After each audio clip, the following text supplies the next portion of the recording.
Hey guys, I get a lot of questions about BPC and TB500. What are they? How do they work? How do I inject it? Where do I inject it? How much do I inject? What about the frequency? So I'm going to cover those questions for you today. Now we do have these peptides in other forms. We have it in nasal form, we have it in oral form, and we do have the peptides in a topical form. We have them standalone, so BPC-157 independent by itself, and we also have TB500 independent by itself. We also have them as a combination. I'm a firm believer that in my own practice and application with using these two peptides and pairing them together, I've seen significant results as far as improving with health, when it comes to healing, when it comes to inflammation control, pain control. There's tremendous benefits within these two peptides. And again, I want to go over some of the basics on how to do the constituting and things of that nature. So the first thing you're going to do is you're going to need to have some bacteriostatic water or backwater. You can get reconstitution solution. I use backwater. I get this right on explicitsarms.com. From there, we're going to take our fresh vial of the BPC-157 and TB500. Now you'll notice it's a 5 milligram vial. What does that mean? That means it's 5 milligrams of each active ingredient. You can, by all means, have a bottle of BPC-157 and a bottle of TB500 and separately constitute and put them in a single syringe and inject them, or you can just do it in one. We're just doing it in one and makes our life a lot easier. What we're going to do is we're going to pop the top off.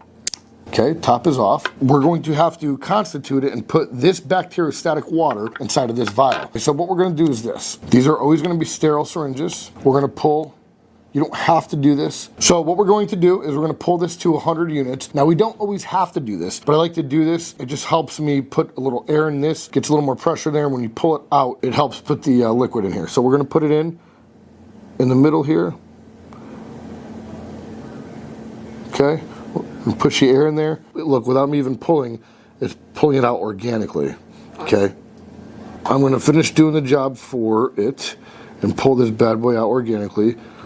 We're going to pull it down to 100 units. Now, when you're getting these syringes, okay, we're at 100 units, you're always going to want to get the 1 milliliter or 100 unit syringe. You can see I went in a little sideways. The needle head is a little crooked. 100 units, these are 1 milliliter or 1 cc syringes. So we're going to put 100 units, aka 100 units or 1 milliliter or 1 cc of water into this. Now, when you see this, you'll see a little valley in the middle. Now, again, these are sterile. We just pop the tops off, so I don't have to use the alcohol swabs to sterilize them because they're already sterile. After I do this, and once I store it, which when you're done doing this, you always want to store it in a refrigerator. Then I will need to swab it again before I pull the compound out with a new needle. Always use a new needle. You're going to lose the sharp of the tip, and you don't want to cross-contaminate any kind of bacteria, because what could happen, if there's bacteria dormant on there, you can push that bacteria in here. It's going to grow in that liquid, and you don't want that to happen. So it'll ruin everything. Right now it's sterile. We're going to put this in here. You can see the valley, and we're going to do it at an angle. I like to put the water against the glass first. This is a very fragile compound. All of these peptides are fragile compounds. Okay, so when we do that, now the first thing you're going to do is cap your needle.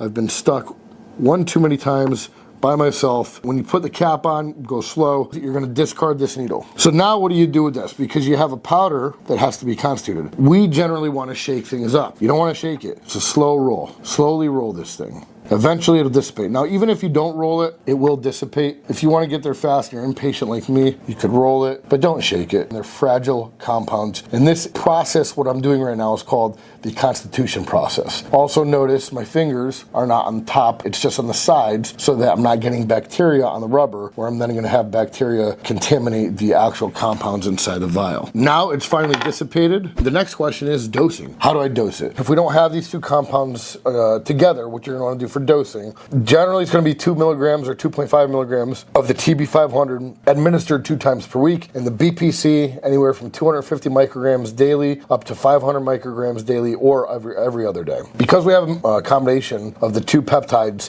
5 milligrams of each, it makes the most sense, and I've actually noticed more benefit from microdosing the TB500 more frequently at 500 micrograms every other day. You don't want to pen daily at the 250 micrograms. For dosing, what we're looking at is either 250 micrograms of each compound daily or 500 micrograms of each compound every other day. That means that a vial like this is going to last you 20 days. Regardless of how you dose it, whether it's 250 every day or 500 micrograms every other day, it's going to last you 20 days. But Tim, how do we get to 500 micrograms?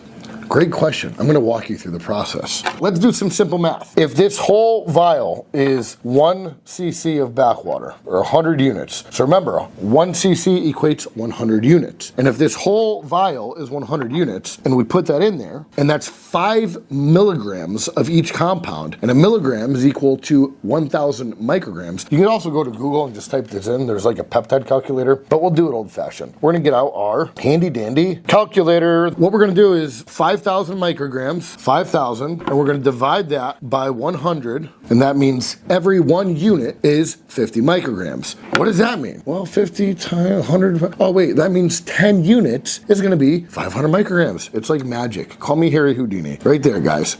10 units, 10 IUs is 500 micrograms. How do we inject it? Well, there's a couple different ways. I've had this injury where my TFL on the outside of my right quadricep, my right leg. In 2021, I was doing a prep for nationals. I was running DNP, which I don't suggest anybody ever run that. It's a very dangerous compound. You'll lose a lot of fat. I lost 30 pounds in 30 days by doing no cardio, but it's a very dangerous compound. I'll never run it again. It dries out the mitochondria of the muscle. And in doing that, I got 2 injuries within the same week of each other. I tore something in my shoulder and also tore something in my leg, TFL. I had knee surgery this year in 2024. That was in 2021. I had knee surgery this year, so I've been going easy ever since June. And I finally got to a place where I was squatting heavy again. I was building my strength up. I felt good. I did 585 for 2 ATG. If you don't know what that is, Google it, ATG. 585 for 2, and I felt really good until about 4 days later, and all of a sudden I said, oh no, I'm feeling a lot of pressure at that TFL spot again. Because I have that issue, I'm gonna run the TB500, the BPC 157 at 500 micrograms of each compound every other day. Now, normally, if I wasn't videotaping this, I would say I'm gonna put it right in that area, the affected area. Now, from a systemic standpoint, meaning, working throughout the whole body, if you don't have a huge injury, let's say you have a couple different injuries, I would always recommend subcutaneous, which I'm gonna demonstrate to you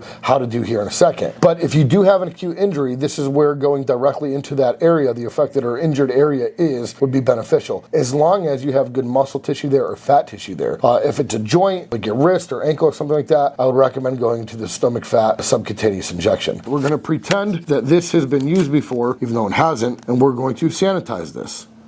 Okay? Sanitize that. Now that's nice and clean. The next thing we're gonna do is sanitize our injection site, which is gonna be my belly. That way, no bacteria can get in there, and we're not leaving any room for any infection or things of that nature. Okay, now remember guys, our unit of measurements. If we're doing 500 micrograms of each, that means 10 units. We find that little valley in the middle. See a little valley there? We're gonna put our needle right in there, or syringe, and we're gonna pull out. And this is, I didn't pressurize the syringe. This is why it's important to pressurize it, so you're not sitting here literally watching it drip out. It just takes an extra 10, 15 seconds. So now that we got the 10 units, we're gonna pull up, holding our finger like that the whole time, not allowing that vacuum to pull the liquid back into the vial. So now we're going to inject this into the belly. Guys, it's a tiny little pinch. It does not hurt. You wanna go about an inch, sorry, my beard's in the way. You wanna go about an inch away from your belly button. You're gonna pinch the skin just like this. You're gonna go about an inch away from your belly button. Slowly put it in. Okay, once it's in there, you're just gonna push the liquid in. Okay, once it's all in, we're gonna slowly pull it out. You're gonna take that same sanitary pad, alcohol pad, or whatever you have for alcohol to clean, and you're gonna wipe it. It's that simple. Remember, cap it and discard it.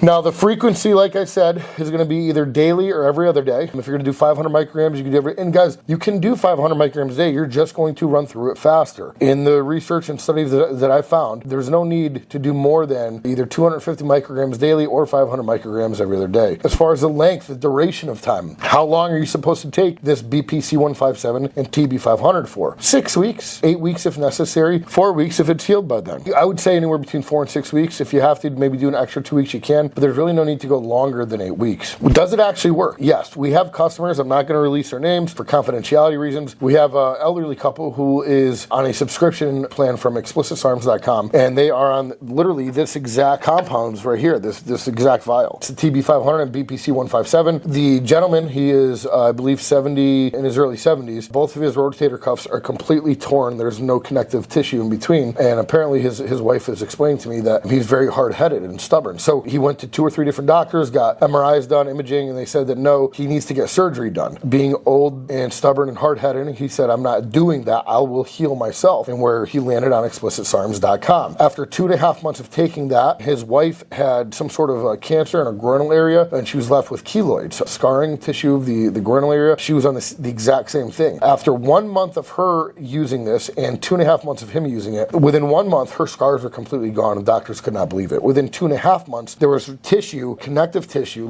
ligaments that were rebinding to themselves. Before, he couldn't lift his arms past here. Now he can lift his arms almost over his head. The proof is right here in the peptides. You don't have to listen to me. I'm not trying to sell you something. I'm just showing you what has worked for me and worked for hundreds and hundreds of our customers. We see it on a daily basis in our retail store. We see it on a daily basis on our online stores, and it truly is amazing. If there's a miracle, I can't call it something because it's not. If there's a miracle potion out there, it would be this. That's the in and out of the TB500 and the BPC157. If you have questions further than that, let me know. If you don't know how to dose other stuff, let's just say like CGC DAC or CGC157 no DAC. Again, guys, it's simple math. Use simple math. Use a calculator. Go to, I think there's like a peptidecalculator.com. If I wanted to run a 200 micrograms or 500 micrograms of CJC daily, you just take the total amount, which is 5,000 micrograms, regardless of how much liquid is in here. It's always going to be 5,000 micrograms, and then you just do some simple division. So let's just say I put a cc of bacteriostatic water in here. If I want to do 500 micrograms, I'm going to do what? I'm going to pull to that 10 mark. Let's say I put 2 cc's in there for whatever reason. I'm going to do what? Pull to that 20 mark, because 20 is now going to equate 500. So if there's questions beyond this that you do have, please reach out. We have a phone number. We have a website. You can reach us at our retail location at any given day. We're here 7 days a week, and we love to help people. We want to help you. We want to help you heal. And these compounds, I'll tell you one more story. A recent guy, one of our regular customers, his son's been coming here for 5 years, almost 6 years. He had horrible plantar fasciitis to the point where it was debilitating. He couldn't work. He couldn't walk. He reached out and said, hey, Tim, does that cream work? And I said, I'm not going to sell you on it, but I can tell you that all of our customers that have tried the TB500 and BPC157 cream work, and it works amazing. You do 1 to 2 squirts 1 to 2 times per day. It does come out in a very loose consistency, so just beware. He said after 2 days, he was almost at 100% from where he was, and he was back to work. So again, don't take my word for it. The proof is in